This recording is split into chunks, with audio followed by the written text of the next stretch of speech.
Kicking off this list is a game I completed in February of 2017. Welcome to Hogwarts School of Witchcraft and Wizardry. I am Albus Dumbledore, your headmaster. This game was different than the PC version of the game by a long shot. Everything about this game was different. The graphics, the gameplay, even the spells! This game was nice to learn because I know the PC version like the back of my hand. I've played it so many times. This version, however, I have not as much. In fact, at all. All these video games on this list I have never ever played before.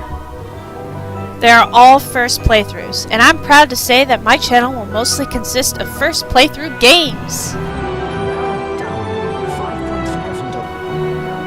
This game comes at a nostalgia for me, and I was happy that I got this game for the PS1. This version is the only one of its kind, whereas its counterpart, the PS2, is related with the GameCube and Xbox versions. Using different spells was pretty fun, as there are many of them, but trying to actually learn how to use the spells was a pain in the...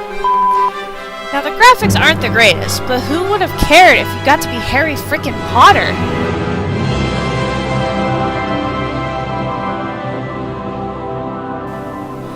I just was 16 years too late for the party when it came to this particular game. If it wasn't for some of the levels on this game, I would have ranked it higher. I probably spent a couple of hours combined minimum on the Gringotts levels. Dang that stupid peacock with your stupid feathers! But other than that, compared to the other games of the year, finally completing this game felt like an accomplishment. As for replayability, I guess if I'm just feeling nostalgic. Overall, this game was pretty fun, but if I were to play it again, it would be later on in life, maybe showing my future children about it. Caput Draconis! Iron Man 2 I also completed in February of last year, and it was much improved over the first game. I am Iron Man. Said it, and I mean it. Admittedly, however, it wasn't that much of an improvement, but it was still noticeable. Now keep in mind I played the Wii version, and I don't know how different the Wii version is compared to the counterparts of the PS3 and the Xbox 360.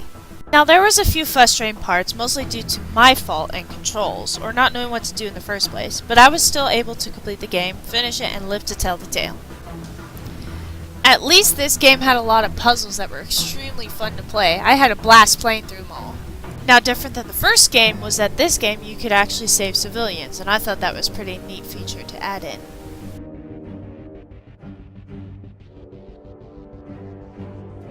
As far as the game though, quality is a mere meh with no replayability.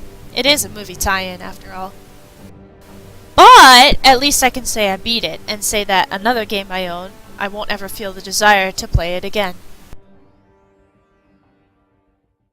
Exactly the same title as the game itself, this was a game I streamed and completed last August, so the freshness of the game in my memory is still there.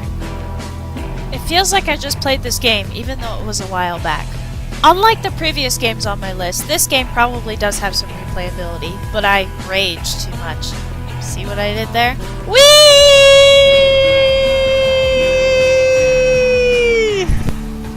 I'm not spectacular at shooters yet. I haven't played that many, even on PC, and for me to not get one shot, one kill was extremely frustrating when I had low health the entire game anyways.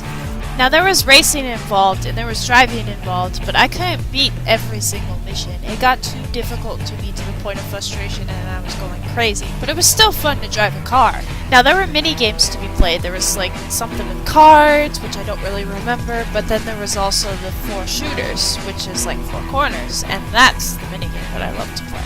It was higher on this list because I didn't play all too many games within the last year. Now if I were to ever go back to this game, it would be when I had my own time and I could scream at my computer and nobody would ever have to hear it.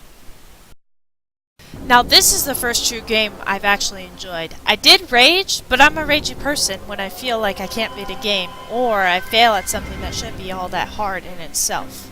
Right at the get-go, I get to choose between Salem and Rios, and the fact that I get to choose a character means quite a big deal in a shooter genre. Now this game really got me into the story greatly. It was extremely linear, but it still didn't feel like it for me. Overall, it was a lot of fun. Now this game introduced me to Salim and Rios and took me on a journey where I could be attacked around any corner. I pretty much was. Also in the game, there's this use of morality where you could choose the good route or the bad route, and I thought that was pretty cool. So in this particular game, whereas other shooters you just shoot down enemies, bang, bang, bang, you get to actually rescue civilians, you get to actually take the hostages of the enemies and just put them down. You get to choose a morale system based off of that, and I thought that was a pretty cool thing. It was exciting, and I think if I had a close friend near where I live, I wouldn't mind playing it with a friend. Because I swear, the AI was just dumb.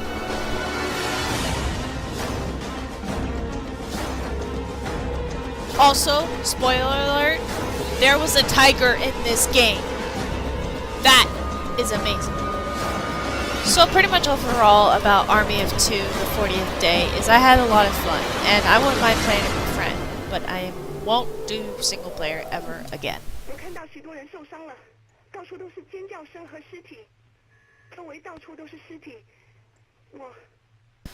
So this is a game that has been in my Steam library for a while and I have purchased a long time ago, but this is also the first entry of an indie game on the list. This game was complex and challenging for me. Admittedly, I had to use YouTube a lot just to get past the levels and end up finishing the game. But for what it was good. It challenged my mind, and I know that it will help improve me for the next mind-blowing game that has puzzles and challenges to deal with.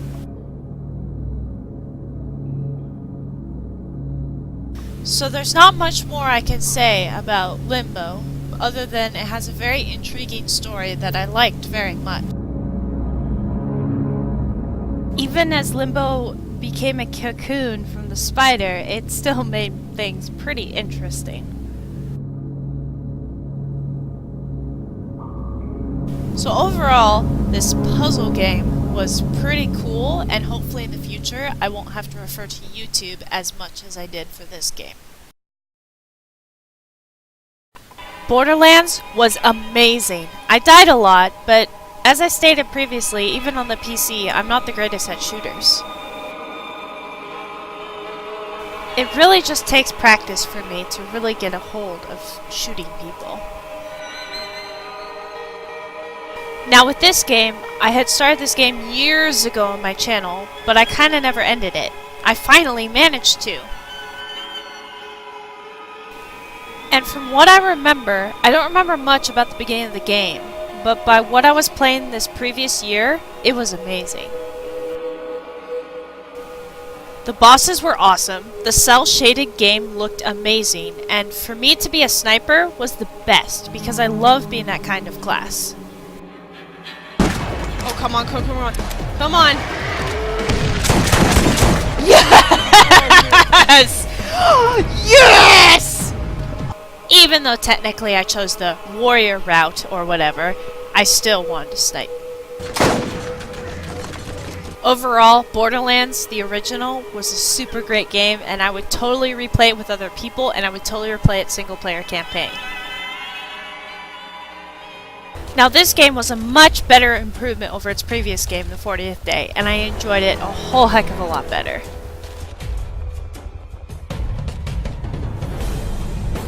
In most ways, but again, shooters for me is difficult, but I was proud to say that this game is in my top 5. The story was pretty engaging throughout the entire game, and the game was an appropriate level of longness.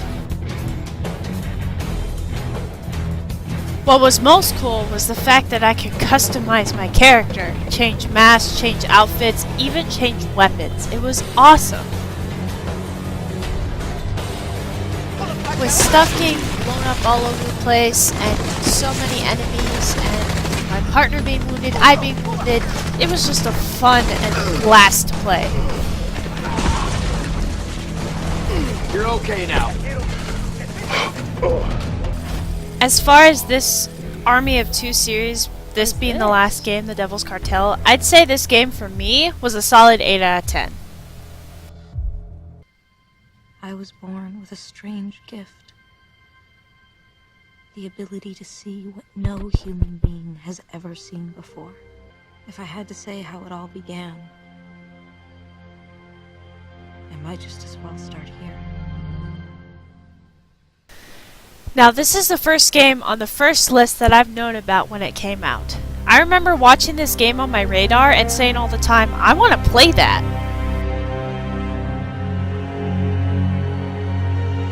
Now I love Ellen Page. She's a top actress for me, and to be able to play her in game is so amazing.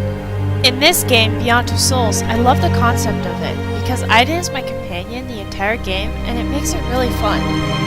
Admittedly, I had started again and again with this game, debating on whether or not to record it, but I'm happy I was finally able to.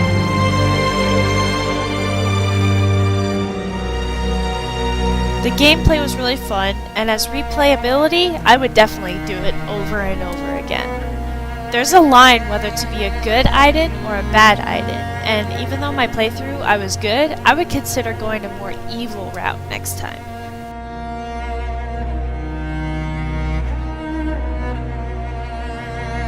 At least I hope my playthrough of this game the first time was good enough for my viewers. This game was super fun, and I wish there was a sequel to it. I would totally play it in a heartbeat.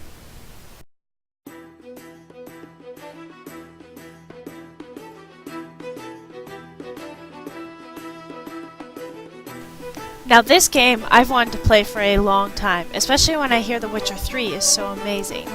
But I'm the type of person that I need to play the first game in the series in order to continue. I'm slowly breaking that habit. But with Witcher, I bought all 3 games on Steam in a deal that I couldn't just pass up, and so here we are. At first, I was confused the whole time as I delved into the lore and everything about Geralt. But what was good was the fact that Geralt has lost his memory on what happened to him. So therefore, he always needs to ask questions to know what is going on and what happened in his life. As a first playthrough for me, I was happy to think I'm not the only one knowing what to do. It helped to have me understand that I wasn't alone to know what was going on. Someone powerful, capably disguised helped Savola. This game was super fun, and by the end of it, I had learned a lot about the game series, and now I'm ready to delve into the lore and expansion of learning of Geralt of Rivia in The Witcher 2 Assassins of Kings. Before I show you guys my #1 pick of 2017 video games, I'm going to show you a list of the games I already completed last year. Sorry, Iron Man. Iron Man 2 beat you out. Let's see what you really look like. My pajama Sam mask. Pajama Sam, eh? Well, all right. He's got a crazy eye. Sam. You can go, but I gave you that mission and it's over. Now regroup and come. We have to know what caused this. The flight recorder can get us back. With all due respect. So if I squad, you shut your goddamn mouth and follow your orders. Actual out.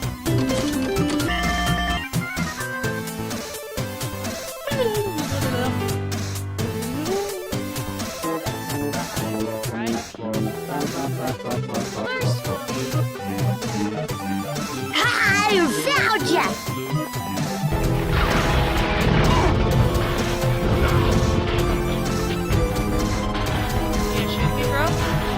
So the final game on my top 10 games of 2017 is of course going to be Uncharted Drake's Fortune. Now this game I completed almost a year ago actually. The first video uploaded is actually on my mom's birthday. Now this game has a bunch of puzzles in it as well as a third-person cover shooter, and its mix is completely awesome. This is my best game of 2017, and I enjoyed all of it very much. As I've said, this list consists of first playthroughs, and this game was the most special to me. Oh, so you found the carbon. Naughty Dog is known for their stories and character developments, and how this game takes me on that journey has me very well pleased. I love The Last of Us. Well, I will do it on my channel soon, but going into the shoes of Nate for the first time was awesome for me.